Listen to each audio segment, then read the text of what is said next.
gift of Maggie, $1.87. That was all. She has put it aside and 1 cent and then another and then another.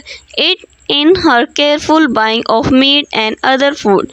Della counted it 3 times. $1.87, and the next day would be Christmas.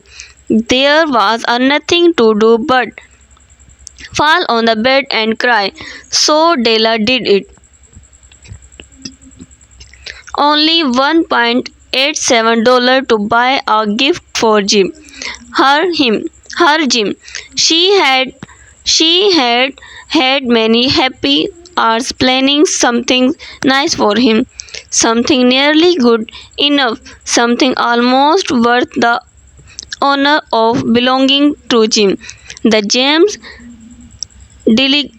Dillingham Youngs were very proud of 2 things which they owned. One thing was Jim's gold watch. It was once belonging to his father, and long ago it had belonged to his father's father. The other thing was Della's hairs. If a queen had lived in the room near theirs, Della would have washed and dried her hair where the queen could see it. Della knew her hair was more beautiful than any queen's jewels and gifts. If a king had lived in the same house with all his riches, Jim would have looked at his watch every time they met. Jim knew that no king had anything so valuable. So now Della's beautiful hairs fell about her, shining like a falling stream of brown water. It reached below her knee. It almost made itself into a dress for her, and then she put it up on her head again, nervously and quickly. Once she stopped for a moment and stood still while a tear of two ran down her face. She put on her old brown coat. She put on her old brown hat with the bright light still in her eyes. She moved quickly out of the door and street. Where she stopped, the sign said, Mr. Sophern, here's article of all kind.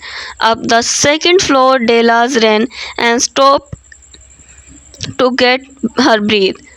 Mrs.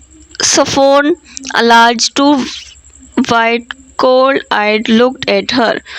Will you buy my hairs? Asked Della. I buy hairs, said Mr. Sophon.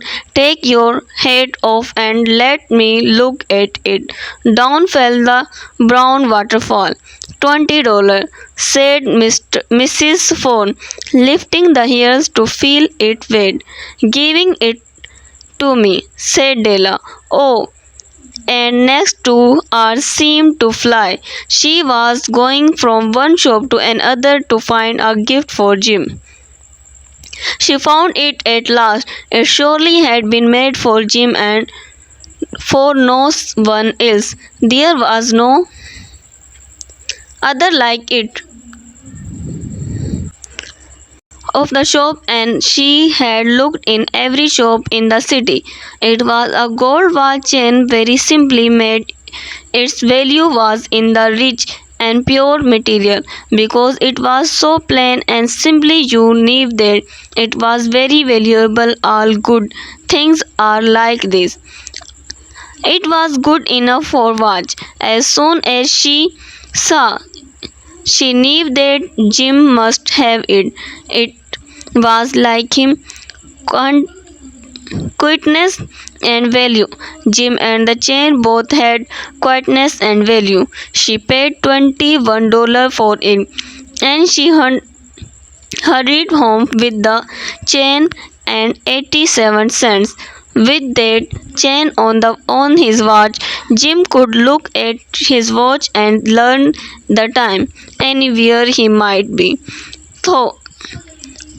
The watch was so fine, it never had a fine chain. He sometimes took it out and looked at it only when no one could see him to do.